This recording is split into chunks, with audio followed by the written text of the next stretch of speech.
Je suis vraiment content d'être ici. Bon dimanche, chers frères et sœurs dans le Seigneur. Et ceux qui sont de passage parmi nous, soyez les bienvenus. Que Dieu puisse vous bénir ce matin par tout ce qu'on vit ensemble, par la louange, par la parole qu'on va regarder ensemble. Nous allons commencer par un jeu d'observation. Qu'est-ce que vous voyez sur mon bureau? 2 bouteilles d'eau. Donc, elle est pleine, donc on peut en boire. Donc, ce que je vais faire. L'autre est vide, donc on fait quoi? On peut la vendre 10 sous. On peut nous rapporter On peut mettre des objets à l'intérieur. Donc, elle peut nous être utile. On peut transvider de l'eau. Pardon? On peut la remplir, remettre de l'eau dedans. Mais le problème avec cette bouteille-là et que vous ne voyez pas d'où vous êtes, c'est que même si on voudrait la remplir d'eau ou de plein d'objets, elle ne sera jamais pleine. Parce que tout ce qu'on met dedans ne sera pas permanent, parce qu'il n'y a pas de fond. Donc, c'est une illusion. Donc, cette bouteille est une illusion de votre place. Moi, je le savais, mais pas vous. Donc, elle, on ne peut jamais la remplir parce qu'elle est vide. Mais ces 2 bouteilles sont le reflet de nos vies, soit vides, soit pleines. Donc, à quelle bouteille ce matin est-ce que vous vous identifiez? Est-ce que la pleine, dans le sens que vous avez tout, rien ne vous manque, vous êtes comblé, vous êtes satisfait, vous êtes heureux et le bonheur vous sourit? Ou elle est vide. Vide comme le cœur de l'homme est vide. On a l'impression que quoi qu'on fasse, il va toujours manquer de quoi. Quoi qu'on met à l'intérieur, ça ne reste pas. Il y a toujours quelque chose qui va nous échapper, comme si vous essayez de l'attraper de la fumée ou attraper un courant d'air. Ça ne s'attrape pas avec les mains. Dans le livre qu'on va regarder ce matin, l'Ecclésiaste, l'auteur, il y a 3000 ans, s'est posé les mêmes questions qu'on se pose à notre époque et même qu'il y a eu à toutes les époques, et même qu'on se pose ce matin. Et en parcourant le livre de l'Ecclésiaste, nous allons trouver la réponse à cette question qu'on se pose. Où trouver le bonheur? Comment remplir ce vide qui est dans notre vie causé par le péché? Quand j'ai relu l'Ecclésiaste dans le cadre d'un de mes cours de Sembec sur les livres poétiques, j'ai découvert un tout nouveau livre. Parce que, tout comme le Cantique des Cantiques, c'est un des livres que je lis pas souvent. Et souvent, il y a des raisons pour ça. À part quelques versets qu'on connaît, je ne trouvais pas ce livre très encourageant. Et même les fois déprimant. Là, certains me diront, Luc, moi aussi je suis pareil, c'est pas très encourageant. Puis il y en a d'autres qui vont dire, Luc, tu ne peux pas dire ça de la parole de Dieu, qu'un livre est déprimant. Donc, vous avez raison. Bien, c'est quand même une réalité que quelques-uns constatent dans leur vie, que lorsqu'on lit l'Ecclésiaste, ce n'est pas quelque chose qui nous réjouit à la première vue. Donc, plus je lisais l'Ecclésiaste, plus je découvrais pourquoi je trouvais que ce livre était déprimant. Mais en fait, ce livre décrit tellement l'état de l'homme avec une telle précision et une réalité que cela en vient poignant. Ça venait me chercher au plus profond de mon âme. L'Ecclésiaste était comme moi. Il était parfois insatisfait de lui-même ou de la vie qu'il vit. Il était limité. Il était confronté à la vanité de la vie de tous les jours sous le soleil. Le thème sous le soleil, c'est ce qu'on vit sur la terre et tous ensemble. Ce constat, cette constatation que l'Ecclésiaste met en lumière, mais c'est le besoin profond de l'homme. Qu'on soit riche ou pauvre, qu'on soit jeune ou plus vieux, qu'on soit un homme ou une femme, chrétien ou pas, on est tous dans le même bateau. Personne n'y échappe. Nous naissons tous avec un vide intérieur causé par le péché et nous cherchons sans cesse à le remplir. C'est un besoin que seul Dieu peut remplir, que seul Dieu peut combler et qui trouve sa réponse ultime dans le sacrifice et le salut offert par Jésus-Christ. C'est ce qu'on va voir ce matin. On va voir 4 points. Et ces 4 points, c'est la réponse que l'Ecclésiaste pose, où trouver le bonheur. La première, c'est la condition de l'homme, dans Ecclésiaste 1, versets 2 à 11. Le besoin de l'homme, qu'on va voir après, Ecclésiaste 3, versets 10 à 11. L'espérance de l'homme, dans Ecclésiaste 3, versets 12 à 14, et Ecclésiaste 12, 13, 14.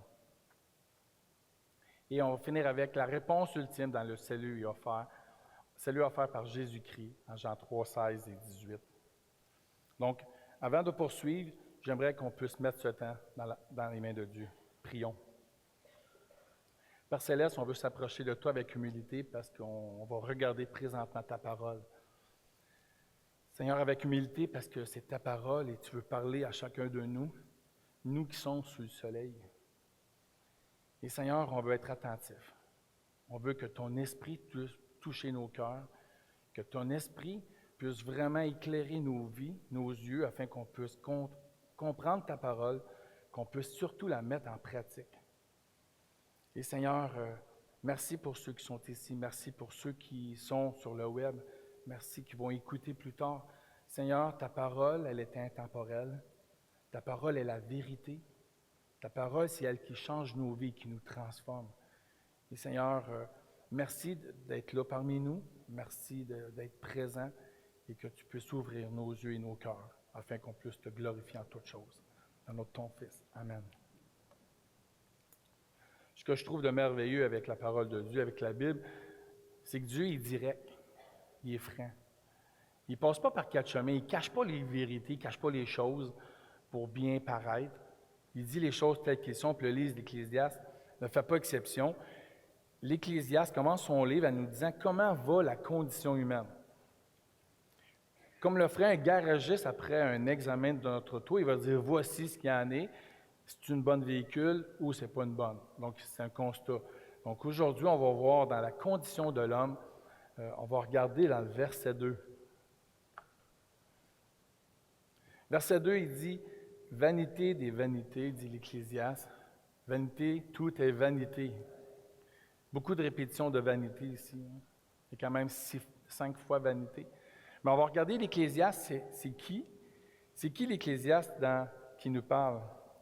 Mais l'Ecclésiaste correspond à un mot hébraïque qui veut dire « Kohélet ». Il ne s'agit pas d'un nom, c'est un titre. Donc, c'est quelqu'un qui rassemble des gens où ils vont instruire, vont enseigner. Donc, pour faire réfléchir, comme le ferait un enseignant, justement. Mais qui est l'Ecclésiaste, en fin de compte? Est-ce qu'on le sait? J'en parlerai plus tard. On n'abordera pas tout de suite tantôt.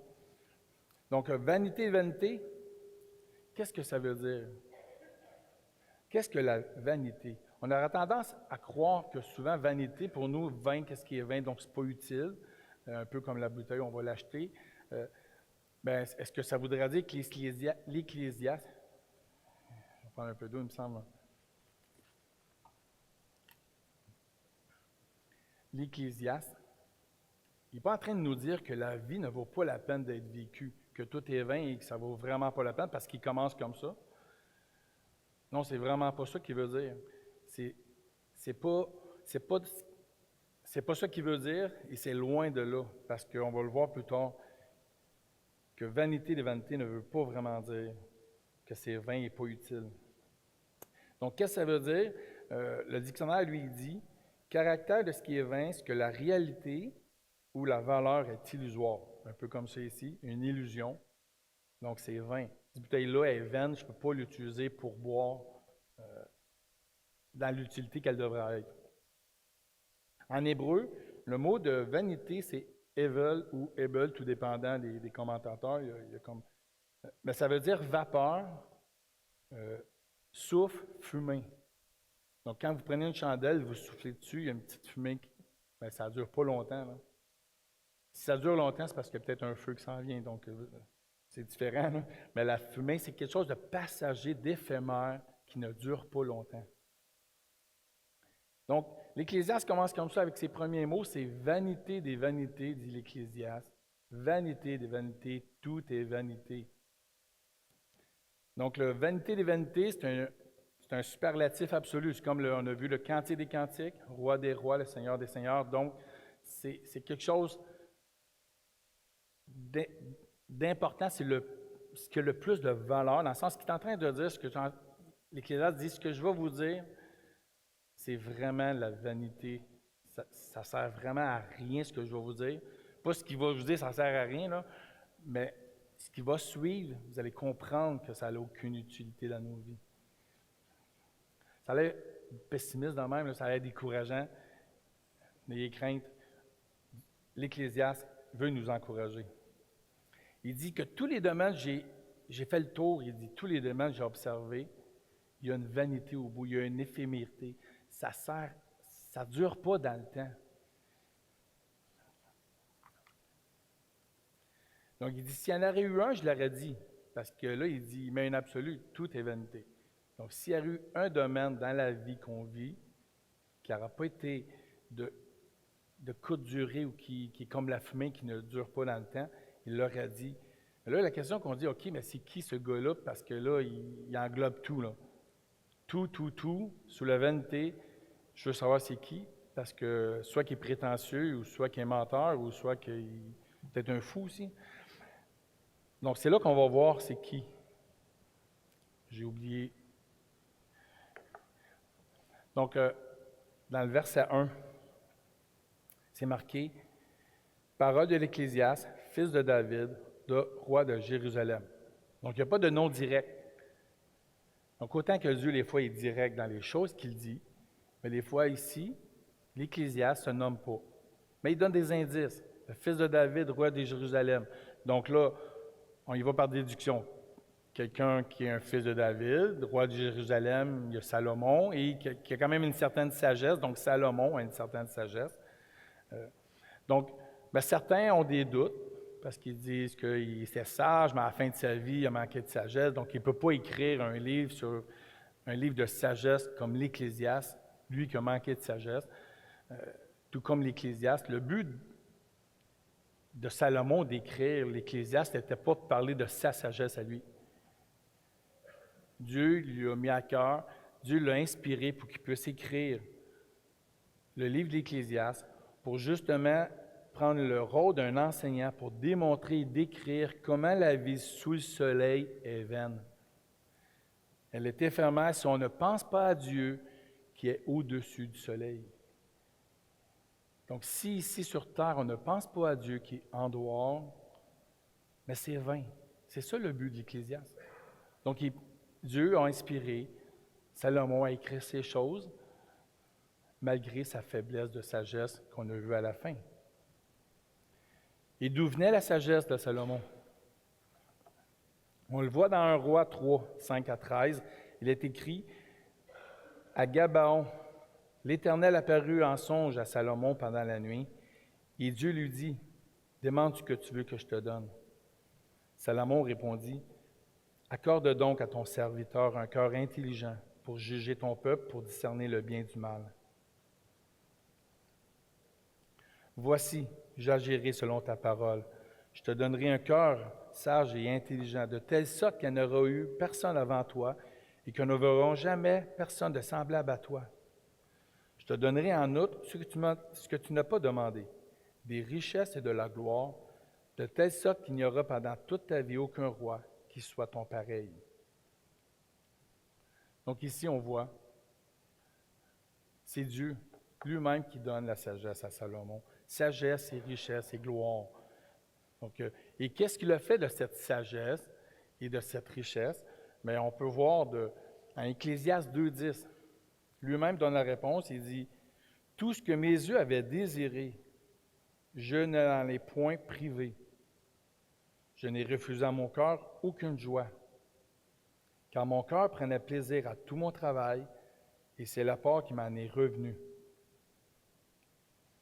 Donc Salomon, il dit, tout ce que mes yeux voulaient avoir, je les ai satisfaits. Il y avait l'argent pour. Donc, des fois, on a le rêve un peu de ça, de tout homme, de toute femme, d'avoir de l'argent en masse, puis de dire, on n'aura pas de problème. Là. On a combien de situations qu'on vit, c'est souvent relié soit à l'argent. Bien, si on en aurait plein, on n'aura pas de problème. On pourrait se payer tout. Mon char n'est pas bon, on a un nœud, c'est pas grave. Là. Donc, on n'aura pas de problème. Mais est-ce que c'est vraiment ça? Donc, Salomon, lui, d'après ce qu'il dit, il a tout. Il ne s'est rien privé de rien.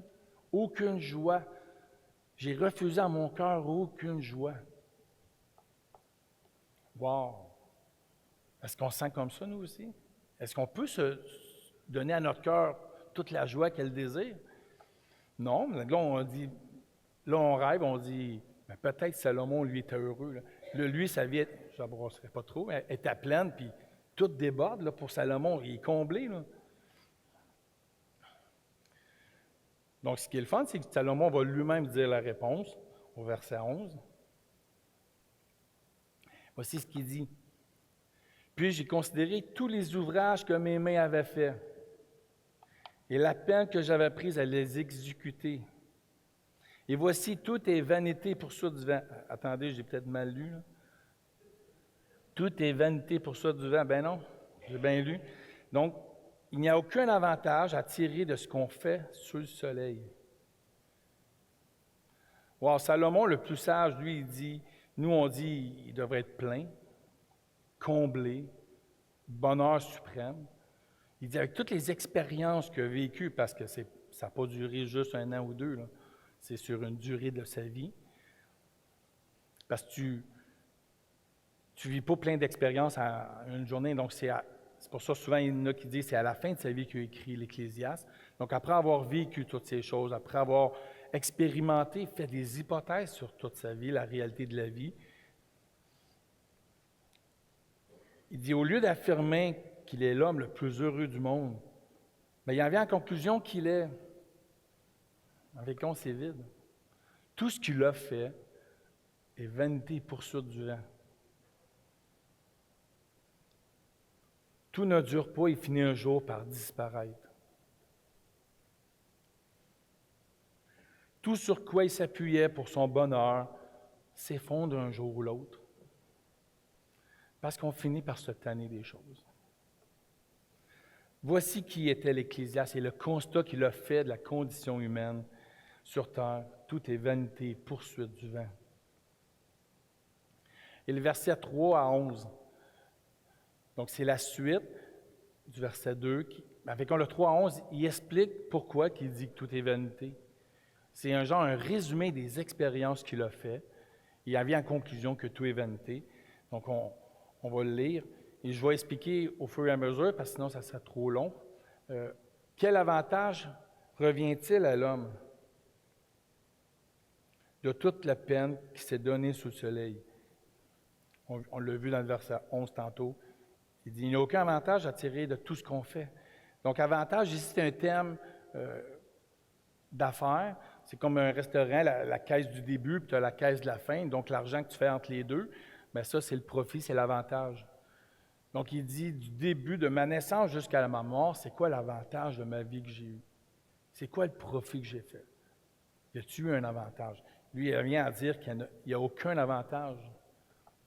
C'est quand même assez extrême. Là, il prend des exemples. Le soleil se lève, il va se lever puis il va se coucher. Mais après, il veut juste recommencer. C'est un retour. Le vent se dirige vers le midi, il tourne vers le nord, puis il tourne encore, puis il reprend les mêmes chemins.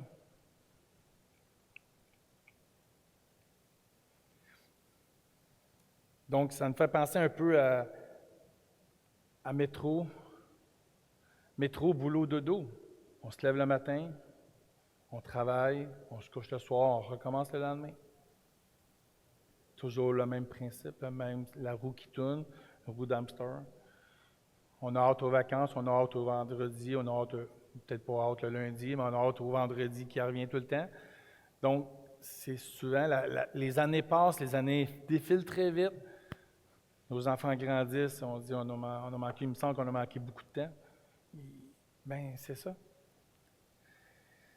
Il dit, tous les fleuves vont à la mer, et la mer n'est point remplie. Et il continue à aller vers le lieu où il se dirige. Le cœur de l'homme n'est jamais satisfait. Autant, c'est le principe de l'évaporation, là, mais il voit quand même que l'eau se rend à la mer et elle ne déborde pas. Là. Et combien de choses qu'on achète parce qu'on dit on va être content, ça va nous apporter du bonheur, on va avoir de la joie, un nouveau linge, une nouvelle voiture. Mais ça dure combien de temps? C'est éphémère. La joie ne reste pas. Le bonheur qu'on pense avoir ne reste pas. Toutes choses sont en travail au-delà de ce qu'on peut dire. L'œil ne se rassasie pas de voir et l'oreille ne se lasse pas d'entendre. Très belle illustration avec nos cellulaires d'aujourd'hui. Tu vois sur Facebook, là, tu vois les gens qui sont en train de, tout le temps de... C'est des moments courts que tu te lasses et tu continues. Tu regardes des petites choses un après l'autre. Tu viens de passer 1 heure puis tu te dis, il me semble que ça fait juste 5 minutes. Éphémère, ça ne dure pas. L'œil ne se lasse pas de voir, de regarder l'oreille. Tu sais, blabla, je vais écouter ce que les autres ont à dire. Ne se lasse pas d'apprendre. Le cerveau veut apprendre à connaître. On lit, la connaissance. Mais il n'y a pas de limite. L'insatisfaction.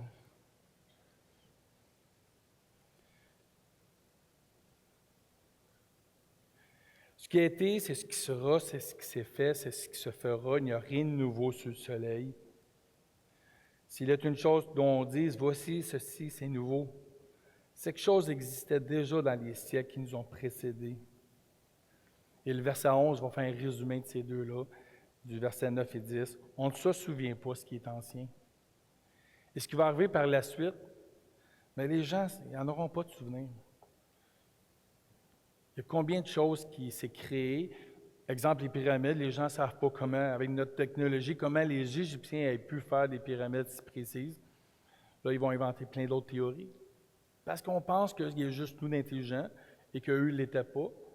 Donc, nous, si on ne comprend pas, donc eux, ils n'auraient pas pu le faire. Il y a des choses, des connaissances qui se perdent. Ils ont déjà découvert dans la cité de Ur où qu'Abraham vivait des règles de maths trigonométriques.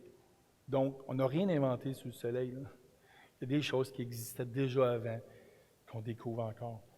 L'homme est vide à l'intérieur de lui, puis rien ne peut le remplir ni le satisfaire. Tout comme les fleuves ne peuvent remplir la mer, les choses ne peuvent nous remplir. On aura beau essayer de chercher le bonheur, on en ressort plus vide qu'avant. Pourquoi? Parce que le besoin de l'homme. Parce que le besoin de l'homme n'est pas rempli. Il est vide. L'homme a horreur du vide. Donc, il va essayer toutes sortes de choses pour le remplir. Comme un cyprès, mais avec tout ce qui est autour. Salomon, ce qu'il a fait, c'est exactement ce qu'il a fait. Du chapitre 1 à 12, c'est ce qu'il explique. Il explique toutes les choses qu'il a essayé pour remplir son cœur, qui était vide. Et ce qu'il a fait, on va juste survoler quelques points. Tu sais, il a pris de la sagesse, il dit, je vais essayer par la sagesse pour combler mon vide. Mais il dit, c'est vanité, ça ne sert à rien. Je vais essayer de la folie, je vais faire l'autre extrême. Mais non, c'est vide aussi, ça ne reste pas. Il dit, je vais essayer le travail, je vais travailler. Ça sert à quoi? Parce qu'il dit, tu travailles, tu accumules des choses, tu accumules de l'argent pour ta retraite. Bien, ça se peut que tu meurs avant, puis ton enfant, c'est pas celui qui va être sage après. Bien, c'est la réalité encore aujourd'hui. Là, il dit, j'ai essayé plus de connaissances, plus de joie, plus de sexualité. On va essayer d'autres choses, puis encore des possessions matérielles, on essaye. Plus de voyages, plus de plaisir. On peut rajouter des plus que vous avez dans votre tête. Plus de ceci, plus de cela.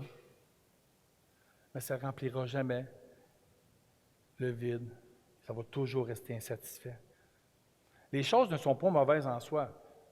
L'Ecclésiaste ne dit pas « travaillez pas parce que c'est pas bon ».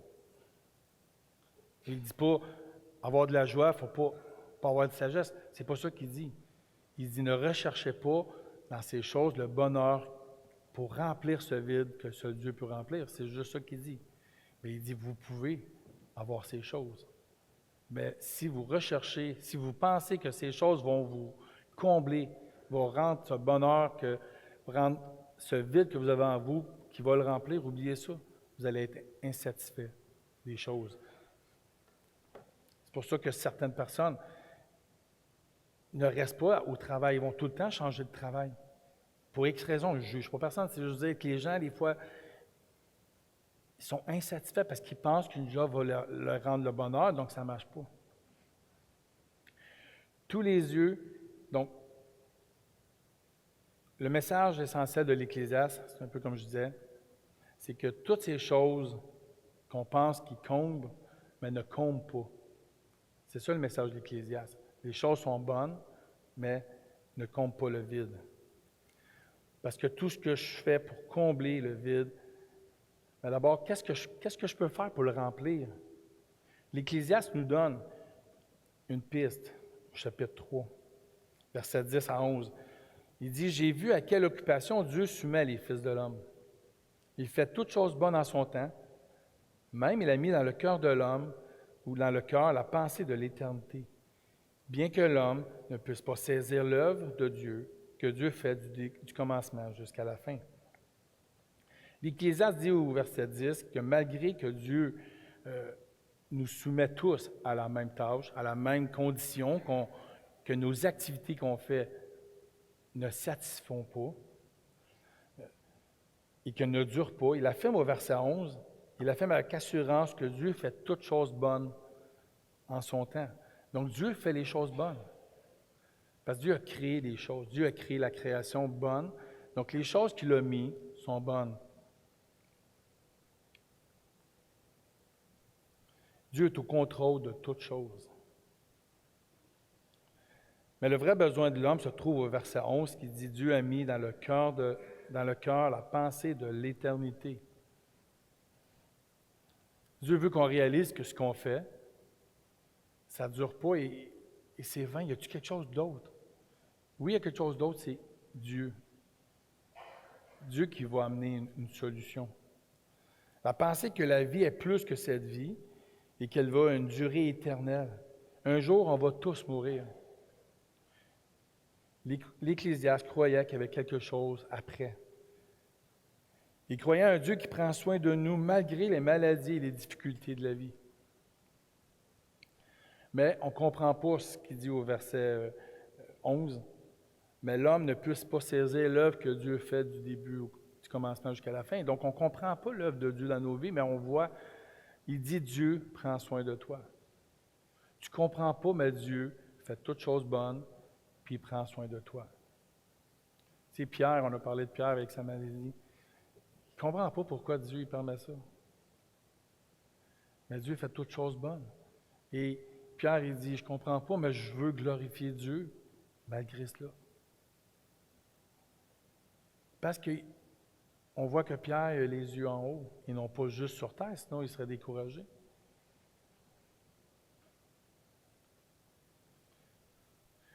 Pensez-vous à l'éternité? Ou est-ce que vous remettez ça à plus tard? Mais remettre à plus tard, l'Ecclésiaste dirait que c'est vanité parce que tu n'as pas le contrôle sur ta vie.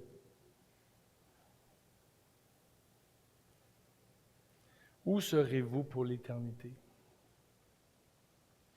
Puisqu'on est incapable de trouver la réponse ici sous le soleil, et ni en nous-mêmes, l'Ecclésiaste va nous amener à trouver la réponse, comme je l'ai dit tantôt, au-dessus du soleil. Notre espérance en dehors de l'homme. Donc, l'espérance pour l'homme, dans Ecclésiaste 3, versets 12 à 14. Dans le chapitre 1 à 12, l'Ecclésiaste met en lumière le vide qui est en nous, que seul Dieu peut combler. Les gens pensent que la solution, c'est pour satisfaire pleinement, mais elle n'est pas durable ni permanente. Elle est éphémère. On finit toujours par se tenir des personnes et des gens et des choses qu'on a. On se tend de nos vêtements, on l'a dit un peu tantôt, nos vêtements, notre auto, notre travail, notre maison, de notre famille, de notre conjoint et même les fois de notre Église. Les choses nous tannent. C'est une expérience que beaucoup vivent aujourd'hui. Je ne sais pas si je suis seul, mais des fois, ça m'arrive d'être tanné. Oui, ça m'arrive. Et plus je lisais l'Ecclésiaste, plus je comprenais que je recherchais dans les choses et les gens, ce que seul Dieu peut combler. Donc, vous rappelez-vous, au début, j'ai dit que l'Ecclésiaste avait écrit cela pour tout le monde, riche ou pauvre, jeune ou vieux, homme ou femme, croyant ou non. Comment appelle-t-on quelque chose ou quelqu'un qui prend la place de Dieu? Un idole. En fait, je venais de réaliser, en lisant l'Ecclésiaste, que j'avais des idoles dans ma vie. Que je plaçais des choses dans ma vie pour combler le vide que j'avais, même si je suis chrétien. Je vais vous en parler tantôt. Donc, même en tant que chrétien, on peut faire ces choses-là. On met des choses à la place de Dieu qui comblent notre cœur. Prenons par exemple mon couple. Quand je me suis marié, j'ai dit ma femme va combler tous mes besoins, tous mes désirs. Je vais être comblé.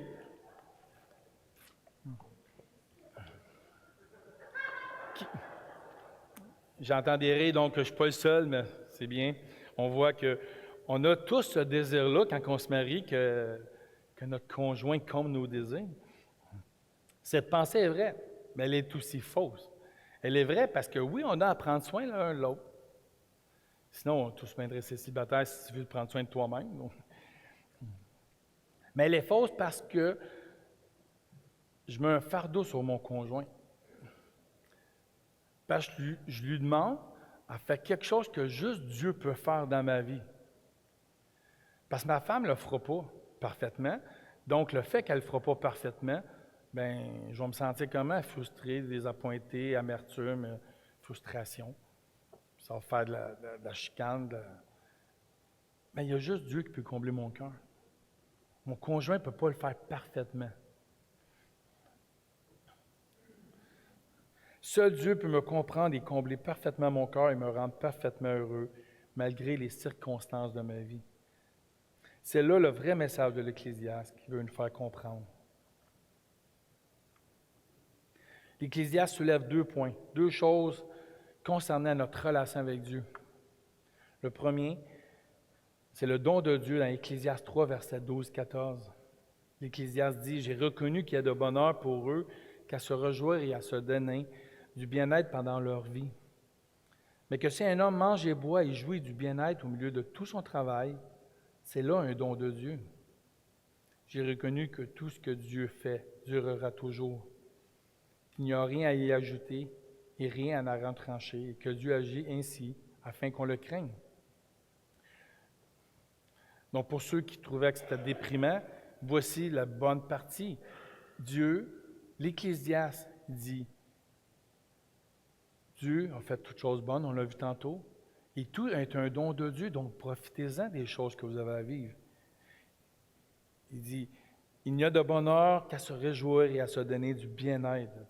Si un homme mange et boit et jouit du milieu de tout son travail, donc quand on fait les choses, pas vivre dans le passé parce qu'il ne nous appartient plus, ni dans le futur parce que tu ne sais pas si tu vas être là, mais présentement, au jour, au moment, comme là, on est tous ici, mais du moment qu'on est là, on a à se réjouir là, ensemble.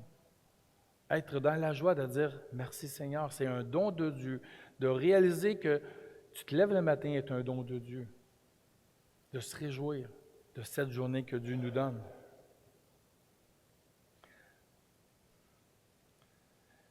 Et aussi, ce qu'il dit, c'est un don et une grâce, mais aussi, il ne faut pas que tu oublies. Il a reconnu aussi, verset 14, que Dieu contrôle toutes choses. Et c'est bien ainsi, afin qu'on réalise que c'est Dieu qui mène. Ça voudrait nous amener à la crainte de Dieu. Pas une crainte qui nous paralyse, mais une crainte de faire attention. Et justement, il va finir son livre d'Ecclésiaste par ces paroles au verset 12. Ecclésiaste 12, verset 13-14, il dit « Écoutons à la fin du discours. Crains Dieu et observe ses commandements. C'est là ce que doit faire tout homme. Car Dieu amènera toute œuvre en jugement au sujet de tout ce qui est caché, soit bien, soit mal. » Donc l'Ecclésiaste est passé de la pensée de l'éternité à la pensée du jugement. Donc c'est plus juste « Ah, il y a un Dieu qui est là », mais on va avoir des comptes à rendre à ce Dieu-là. Et parce qu'on a des comptes à rendre à ce Dieu-là, on doit craindre. Craindre de ce qu'on va faire.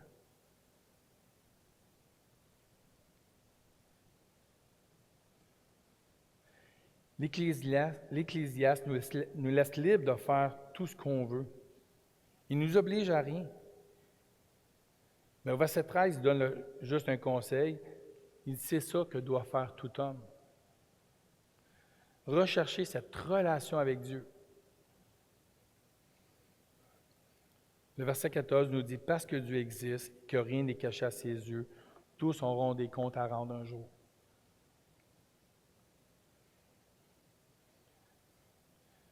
Donc, avant de poursuivre, voici ce qu'on a vu à date ensemble. Je sais qu'il fait chaud. Il faisait 25 tantôt. Donc, si vous avez manqué des bouts, voici un résumé. Donc, on a vu la condition de l'homme, que tout est vanité. Tout est éphémère, était comme de la fumée.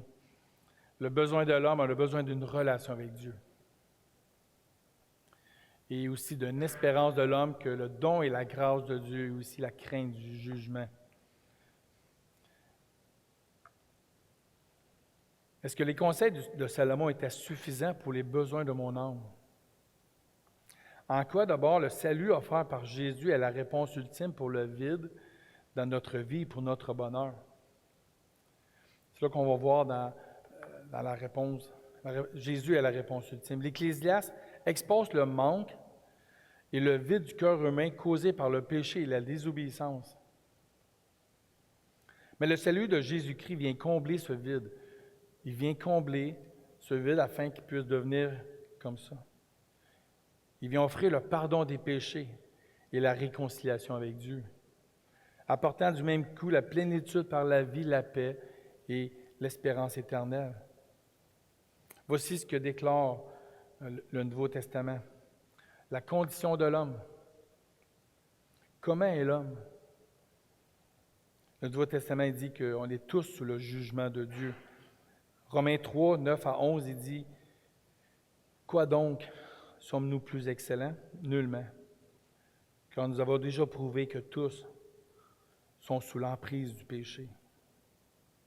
Selon qu'il est écrit, il n'y a point de juste, pas même un seul. Nul n'est intelligent, nul ne cherche Dieu. Tous sont égarés, tous sont pervertis. Il n'y en a aucun qui fasse le bien, pas même un seul. » Quand je lis ça, ça me semble un peu à Ecclésiaste, quand il dit tout, tout, tout. Un absolu. Paul, dans Romains, il dit tous les hommes sont pécheurs, pas même un juste, pas même un seul. Si je l'aurais su, je l'aurais dit.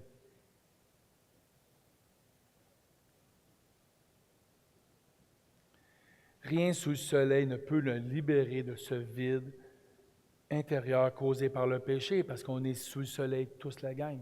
Aucun homme peut me combler. Quel est le besoin de l'homme? Et cette espérance causée par la relation avec Dieu au-dessus du soleil, dans Jean 3,16.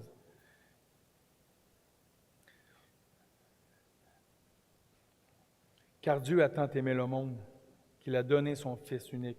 Ici, on voit que Dieu est en haut, au-dessus du soleil. Il a donné son Fils à nous qui est sous le soleil. Il a donné son Fils unique afin que quiconque croit en lui ne périsse point, mais qu'il ait la vie éternelle. Dieu, en effet, n'a pas envoyé son Fils dans le monde pour qu'il juge le monde, mais pour que le monde soit sauvé par lui. Il a envoyé son Fils pour qu'on puisse avoir une relation avec lui.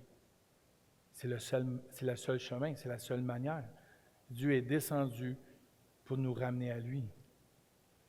Celui qui croit en lui n'est point jugé, mais celui qui ne croit pas est déjà jugé, parce qu'il n'a pas cru au nom du Fils unique de Dieu. Donc Dieu est en haut, il est descendu sur nous. Il a envoyé son Fils venir prendre la même nature que nous, devenir un homme, et prendre sur lui tous nos péchés, afin d'avoir cette réconciliation avec le Père et être avec lui au-delà du soleil. J'aimerais m'adresser à ceux qui ne connaissent pas Jésus comme leur Sauveur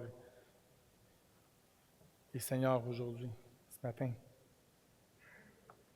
J'aimerais vous reposer la même question que je l'ai posée tantôt. Où serez-vous pour l'éternité? C'est une question que vous devez vous poser. Vous ne savez pas quand vous allez mourir. Dieu seul le sait. Selon Jean 3,16 à 18, on a vu que la vie éternelle, c'est par Jésus-Christ seul. C'est le cadeau qui a été donné par le Père. Jésus, c'est le seul qui peut te libérer de cette vie de péché et de vanité. C'est le seul qui peut te remplir. C'est le seul qui peut remplir, mettre un fond, remplir ce vide qu'il y a en toi, afin que tu puisses devenir plein. C'est le seul qui peut te pardonner et donner un sens et un but à ta vie. Le seul peut remplir ce vide par sa présence et son amour. Où trouver la question que tu dois te poser, où trouver le bonheur, mais c'est en Jésus seul. Il n'y a pas d'autre chemin.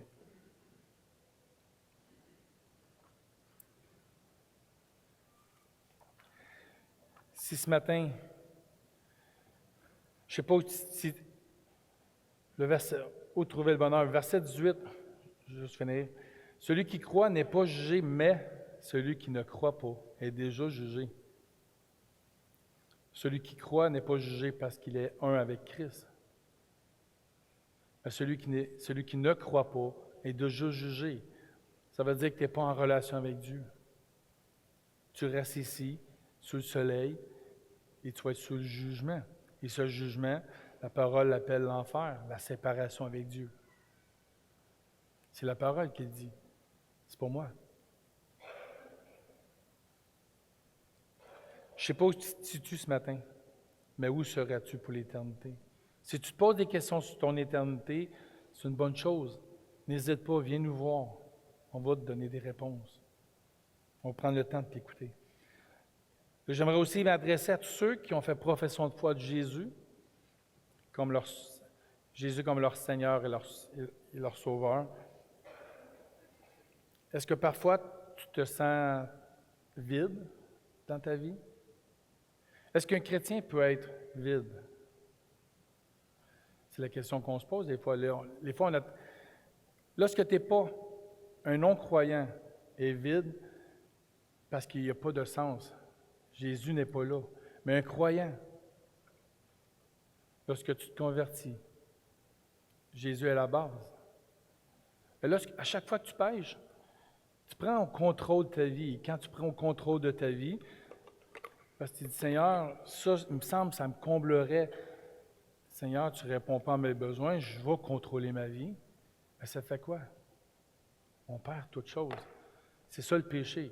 Le péché, c'est prendre en main notre vie. On ne perd pas le salut, parce que le salut est en Jésus-Christ. Mais c'est notre marche de la vie chrétienne. Que si tu veux prendre en main ta vie, donc ça va aller mal. Parce que tu veux vivre ta vie sous le soleil.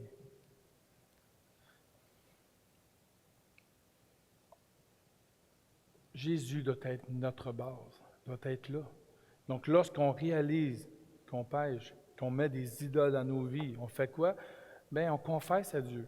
On confesse à Dieu notre égarement et Dieu vient nous remplir de son esprit. Parce qu'en fin de compte, il y a ça aussi, que quand tu marches dans le péché et que tu te sens vide, c'est que tu marches selon la chair.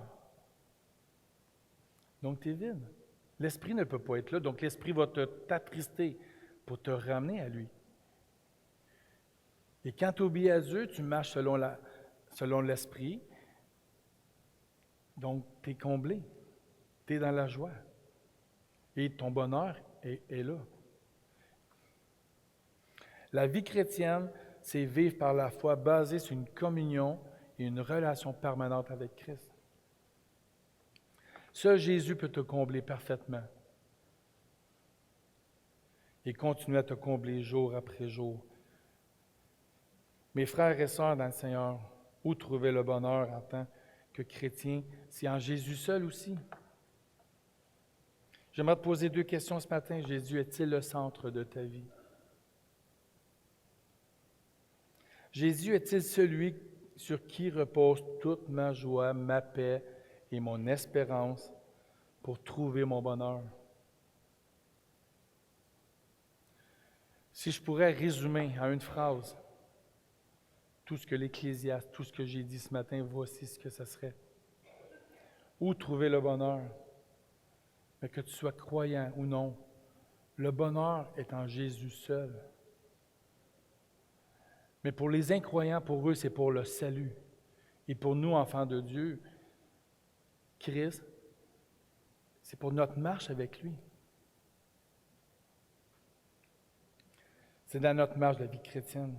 J'aimerais conclure avec cette parole d'encouragement de notre frère Paul dans 1 Corinthiens 15, 58 qui dit « Ainsi, mes frères et sœurs bien-aimés, soyez fermes et inébranlables, travaillant de mieux en mieux à l'œuvre du Seigneur, sachant que votre travail ne sera pas vain, ne sera pas de la fumée, ne sera pas éphémère dans le Seigneur. Parce que tout ce qu'on fait dans le Seigneur reste, parce qu'on le fait avec Dieu, rempli de l'Esprit, et ça reste pour l'éternité. J'inviterai l'équipe de louange à s'approcher pendant que je vais finir par un mot de prière.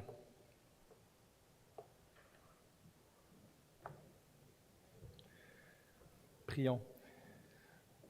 Père Céleste, on a regardé ta parole. Nos yeux ont contemplé tes écrits, ta vérité.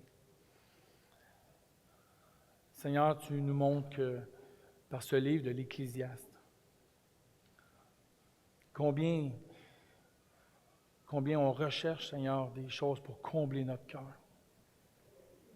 Combien nos cœurs sont remplis d'idoles et chaque fois qu'on pêche, Seigneur, on cherche à faire notre volonté et non la tienne. Merci, Seigneur, de nous montrer que par ton Fils, qu'il a fait la volonté de ton Père, de son Père, Seigneur, il a tout accompli.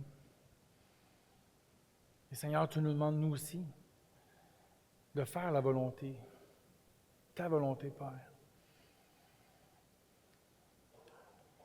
Aide-nous à le faire, que ton esprit puisse nous convaincre, Seigneur, de notre égarement.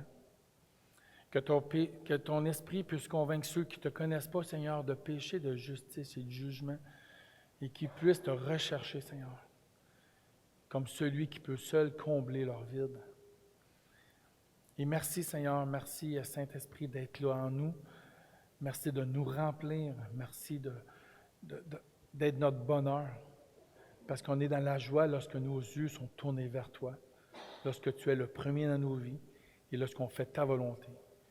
Seigneur, que tu puisses nous bénir durant cette journée et qu'on puisse être une bénédiction pour ceux qui nous entourent. Dans le nom de ton Fils. Amen.